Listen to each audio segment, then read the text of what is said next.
posted the story as well, so we're going big. We're going viral. We've got a follower as well. Oh, we've actually got one. You've actually got a follower? We've got one new follower. Do you actually know who that is? I know who that is. Oh, right. Oh, this is the start. There we go. 1. Yes! We've made it. You saw it here first as well. Welcome to the Peak Collective podcast. My name's Luca. My name's Shane. Our goal here is to break all the BS out there around the fitness industry. There's so much going on right now, and we just thought it'd be good. Make it so much easier. It's way too complicated. Way too complicated. It's not so nice. Convoluted. Instagram, TikTok, everything else. Yeah. It's just a mess. Yeah, I don't like it. I don't like it. Like, don't know, man. What do you think the main issue is right now? It's so confusing. Like, people who want to just get fit, lose some body fat, probably never stepped foot in a gym before, Yeah. are seeing 101 different ways to do something so simple. Whereas they're not just getting out and walking or drinking some water. It's you've got to just eat eggs for a day or just eat absolutely nothing and like intermittent fast and go swimming at Olympic pace when you just need to get outside a little bit and just step foot in the gym. That's the hardest bit. Yeah. And it's just way too complicated and I don't like it. Literally. And even the people like in the gym right now, like even the ones that are making that journey still are so confused about all the information out there around diet, around exercise programming, and one of the main concerns I think right now that we're seeing the uprise of is body dysmorphia. Yeah, massively. Yeah, like obviously we both work at a gym. You see it all the time, subconsciously or not, like, you know it's there. Yeah. I've had it myself, you might have had it to yourself to some degree, and it's always in the background, and when things get confusing, it just adds to it, because you always think you're missing a step when there isn't a step to be missed. Yeah, literally. And I think the amount of times that I ask someone, oh, you're looking good, or you look really good today, they're like, oh, do I? I feel weak. You literally say it to me like all the time. It's literally every day. I'll be like, oh, your chest is looking big. You're like, nah. No, it's not. I've chained arms. It's not big. Yeah, and it's just accepting that because you just think you've missed something where you just haven't. Because that's what social media's developed into you thinking, you know. You need to look like this Sam Zulek and all these guys on there where you just train, you feel good, and you just improve from where you were last week or yesterday. And then I think we just don't acknowledge that. Do you think it's gotten worse since social media, or do you think it's like always been a thing? I think it's always been a thing. Yeah. But I think it's definitely been highlighted since social media's come into play. 100%. 100%. I saw somewhere the other day, like 2/3 of people under the age of 18 will get the body dysmorphia, man. Yeah, no, I did see that, and I think that proves the point where it's been highlighted in social media. Yeah. Because obviously the generation under us, we're not exactly old people, I'm a little bit younger than you. Yeah. Social media is such a big thing in their life. Like, they're growing up with iPads in schools and TikTok and everything like that. They're seeing it more. So under the age of 18, they're now expected to look like these 25, 30, 35-year-old genetic freaks. Crazy. Whereas we didn't grow up with that, so it's not as highlighted. But they're, you know, under the age of 18, you should have no care in the world. Just like, again, I'm a little bit older than you, literally only 5 years, but it's such a disparity even with that. Like, my people that I followed on YouTube or whatever else, I didn't even have Instagram, it wasn't even out yet. Yeah. When I was 18, 19. You are old. Right? It wasn't out. Like, all I had was YouTube, and it was 6-pack shortcuts. I don't know if you remember that. Yeah. Like, it was like 6-minute abs. Videos, that's it. 6 minutes a day gets you a 6-pack in a month. To tell the truth, like, I never thought to myself, oh, I look awful. No. And the truth be told, I look way better now, not being big-headed or anything, and I never actually thought to myself, oh, I look really bad, or I'm skinny, or I'm fat, or whatever else. Like, I never thought about it. Because you just enjoyed it, though. Because at the time, you just got into it, and you enjoyed what you were doing. I literally did, like, 10 sets of 10 on bicep curls. And that should be it, right? Yeah, my biceps are huge right now. Yeah, exactly. And they were, like, probably tiny, you're a skinny lad, and you've just started training. But to that feeling that you've never had before was so simple, and it just made you happy. And that's all the fitness lifestyle should be. Well, just do what makes you happy at the end result of what you're doing. Yeah, 100%. And I see all the time, like at our gym now, right, the amount of people that I see that are 16, 17 years old, going on steroids. Straight away. Which is crazy. Yeah. Like, haven't even touched the weight, can't even bench up the bar. No genetic potential whatsoever. Like the worst form, trying to struggle up, and they're just like puffed out in weeks, and you're like... Yeah. You've killed it off early, man. Yeah, and again, it's just something I never really thought about. I mean, and the thing is, you can definitely tell it's on the uprise. Yeah. The amount of people that seem just depressed all the time about their physique, when you look at them like, I don't know, when they were 18 and now, let's say they're 30, they look like they've gained however much kg of muscle, whatever else, they've lost pounds of fat, but to them it's never enough. In a way, I think it is good because it does keep you going to the gym. In a way. Yeah, you're always chasing it. I get the highlight of what you're looking at. I get the highlight of that bit, but I think it's gotten blown up in such a proportion to Instagram. Like, if I scroll through Instagram right now, I follow a lot of fitness stuff, right? All the people I see are like 5% body fat, jacked to the gills. That's what fitness has become an epitome of. It needs to be lowest body fat, highest muscle mass, unhealthy. Let's release performance, let's release hormones, let's, go under the radar of what health actually is, and just, I need to look like the old school guys that got all the likes and all of this, where it really isn't. And I think that is a social media twist rather than people not knowing. Well, yeah, I think 100%. And the thing is, like with my clients, I have it all the time, where they'll show me a picture of this person they want to look like. Yeah. Or they'll show me a video and be like, oh, this girl looks really good, blah, blah, this guy looks really good. I'm like, you do realise they're probably on steroids. They've been or even they've been training for 15 years, you've just started. You've just started, never touched a dumbbell, and you're walking on the treadmill. Like, it's very different. Yeah, and definitely, man. I mean, how do you fix that issue, though? Like, where do you go from there? The thing is, you can't fix it. I've had this so many times. So I had someone years ago inquire to me, blah, blah, I want to gain my muscle mass, lose body fat. You probably had this so many times. I was like, yeah, of course we can. And he sent me a picture of, like, I think it's like 18-year-old Eddie Hall or something. Not called out Eddie Hall, but like, he was a genetic freak, man. He was massive at that age. And I was like, oh, what experience you got? He was like, oh, I'm like a 35-year-old middle-aged man. I think he had like 2 kids. And I was like, oh, what experience training? Like, thinking, he's probably done some powerlifting or, to know Eddie Hall. And he's never done anything. He's like, played a bit of football at school, which was, 20 years ago. Oh, man. And it's just hard that people have that in the back of their brain, that that's their straight goal. Yeah. So to fix it, you've got to break it down so simple. Like, get to stage 1 and actually turn up. You turn up 4, 5, 6 days a week. And then just try get them staying within little goals, because as soon as you throw out there that I want to like Arnie, they don't get her in 6 months, they just give up, and then they're going to lose it. Yeah, man. I think that's definitely something that stops most people from staying consistent in the gym for years to come. Yeah, because they think Arnie looked like that from 3 years ago, way back when. Yeah. And then that was it, and it was easy work, and it genuinely isn't. No, and there is a reason why there's IFBB pros, why there is the top percentile of athletes and CrossFitters, whatever else. Yeah. It's like any other sport.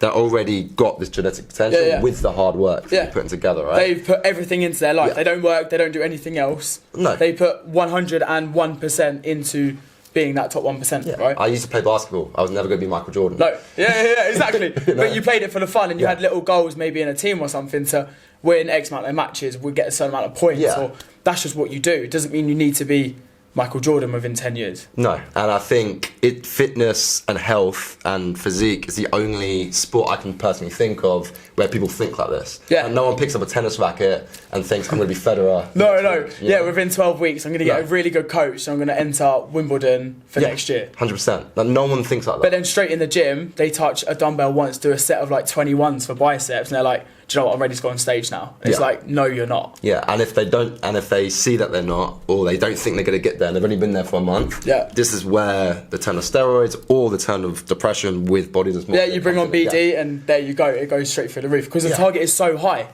Yeah, 100%, man. And I think, explain a bit like about my kind of backstory is, me and you had like different, right? So you were a little bit chubby as a kid. I was really chubby as a kid. If any of you know this and you're listening, you'll know exactly what I'm talking about. I, on the other hand, was just twig my whole life. Played a ton of sport, but I was literally awake. Like my forearms, to my shoulders, one straight line. The lean kid. Yeah, and after basketball, giving it up and everything else, I gained a little bit of weight. And then the gym was actually to start off with trying to lose some weight. Yeah.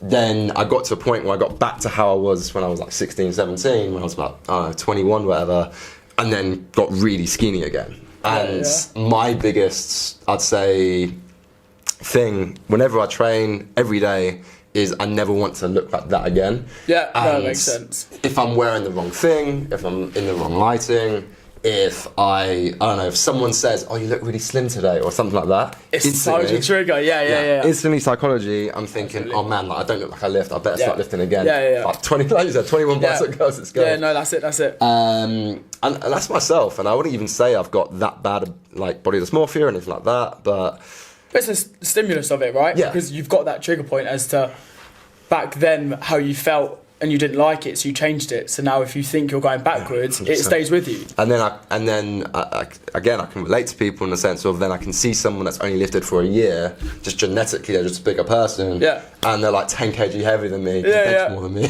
And then it's like, oh no, what am I doing? You know, what about yourself? So exactly the same, but flip it on its head. So if you're going lean, I'm going like chubby, like proper chubby. Yeah, I've seen the picture. We'll add the picture somewhere. Maybe not. So same as you. When I got to like 15, I remember the day specifically. I was actually sat on my sofa and I was like, I'm sick of this now. Like I don't want it. Yeah. So for a whole year dedicated, I just drank water, and then it came with like my dieting. I started running and things like that. I've always played rugby, so I've always kind of had a stimulus of fitness, but I never took it seriously. So I then went from chubby to really quite lean, but I was athletic as well because I really went hard with it. So I went really lean, got like a bit of a six pack, really skinny arms, but I thought I was wham back in the day. I thought I was the bollocks, I'm telling you. And then it triggered like, not through COVID, but like different parts of my life, or when you go on holiday and stuff, you relax a little bit, you put a bit more weight on. Yeah. Where you said your trigger comes in, that's me. So someone like, oh, you're looking bulked up, you're looking good. Like as in, because I've refueled. Which I've said to you a few times. All the time, and I hate it. But it's a good point. But that trigger in my head goes, I need to get my six pack back, because it's such a trigger point to, I don't want what I had when I was like 11 or 12. Yeah. I want to be the leanness guy because I felt good. Yeah. Not that I look bad, or not that I hate if I've got, you know, a little bit more fluff on me right now, but the trigger does stem to you go, oh, should I be lean again? But same for you, you'll do a session, you'll get over it, and then you feel fine with it. And I think, going to that point, I think one of the biggest killers of progression, not counting injuries yet, is actually this, right? Is I've seen it, even with myself, with a lot of other people, is the moment I felt my best, the moment I built the most muscle, was when I allowed myself to actually eat more. When 100%. I allowed myself to actually fuel my body for the workout, and all of a sudden, it was like 5 kg just jumped. It just went straight up. And I think it's the biggest killer of progression is a person will start eating more because they want to build more muscle. Yeah. Just get a little bit of fluff. And, oh my god, I need to cut. It's been a month, and they need to cut. And then they cut, and they bulk, they cut, they bulk. And it's such short, like microcycles that they're just up and down, They up never and down. actually progress. They gain maybe not even a pound of actual like muscle. half a pound. Whatever muscle they did gain, they've lost it again. But it's the pump they're getting when they're fuller, because they're eating more. Yeah. Whether that's the bigger salt intake, bigger carbs, more energy, you get a bigger pump. That's just how it works. 100%. So they think, oh, I'm jacked up, it's time for me to cut now. But then when they cut, they've got no muscle. So they go back to bulking, and then they're bulked, so then they go back to cut. And it's like, no, stay on it. Stay on your bulk, stay on your cut. This is a reason why bodybuilders or IFBB pros, like you said, or even athletes have their off seasons, because your body's got to rebuild, it's got to develop, it's got to gain the muscle, it's got to recover from any injuries. So when you do cut or go into a season, you perform so much better. Otherwise, like you said, it's just such a quick cycle. There's no development, and you're just actually going backwards. Yeah, I mean, I saw it even in you when you picked up CrossFit like a few years ago now. Like, you just blew up. Straight, because it was such a new stimulus, and I was like hungry all the time, so I actually stopped tracking. Like, let's just fuel my body. You actually got shredded. I actually did it at the same time. I don't know what happened there, but just at that point, I just blew up, got really strong, got really athletic again, got on the rings, and then also was shredded, strong, and I felt so good. But I was probably eating the most I've ever eaten. Yeah, and I think I've seen it with my own clients, man. It's like, I've had clients before where they're struggling to lose weight or whatever, they're only eating 1,000 calories. You provide the right stimulus, you actually provide them the fuel that they need, and they actually end up losing weight as well. And I think, if I was to suggest to anyone, I was actually talking to like 16, I think it was 16 or 17-year-old in the gym the other day. He was asking me, like, he doesn't want to bulk, blah, blah, but he wants to gain like 5 kg. But doesn't want to bulk. That's always the way. I said to him, look, you don't have to eat 1,000 calories more a day, but just commit to eating a little bit more. Your body needs to build. That's how you're literally going to grow, right? If you're not putting more into you, you're not going to get much more out of it. 100%. And to relate this back to the body dysmorphia side of things is, look at that progress. Like, say, I mean, when I first started training, I was like 70 kg after I lost the fat that I lost. That's a lot. And now I'm 91, right? And you only have to look at the pictures before and after of yourself to realise the progression you have made. And I say this to my online clients, whoever else, is don't look at yourself now and compare yourself to the future you or whoever else. Look at yourself from a year ago, 2 years ago, 3 years ago. And then look where you're at. And look where you're at. Yeah. As long as, you know, you've gained a bit of muscle, you've lost a bit of fat, whatever your goal was, compare it to have you got to any sort of percentile to where that is? Yeah. Are you benching 10 kilo more? Have you got bigger dumbbells? Are you using more rack? Are you running a quicker 5k? Could literally be anything. But then, are you dropping body fat? Are you got a bit more muscle mass? And also, how are you feeling? Like, you're probably feeling so much better. Yeah. My clients say to me all the time, oh, the workouts still feel hard. Yeah, but you're running further, you're lifting heavier. Like, of course they're going to be just as hard. Yeah. It never gets easier. Like, you've been training for what, 14, 15 years or whatever now. Yes, yeah. Mine's been like 8 or 9 years. It never gets easier. If anything, it's getting harder because you just keep trying to reach a new level. And I think people don't get that either, which comes with the eating. You know, you push more, you lift more muscle mass, you can eat more. So if you're not, you're just going to go backwards. And I think that's something people need to look into as well. 100%. I think wrap it up there for the first episode. Yeah. We're gonna post a few more episodes, guys, for just anything we're just kind of annoyed at with the fitness industry. Body Dysmorphia was like the first one we were kind of really concentrated on it. Yeah. We're probably going to cover some other topics that are just this highly debatable right now, just to get the ball rolling. Cheers, Shane. Cheers, Luca.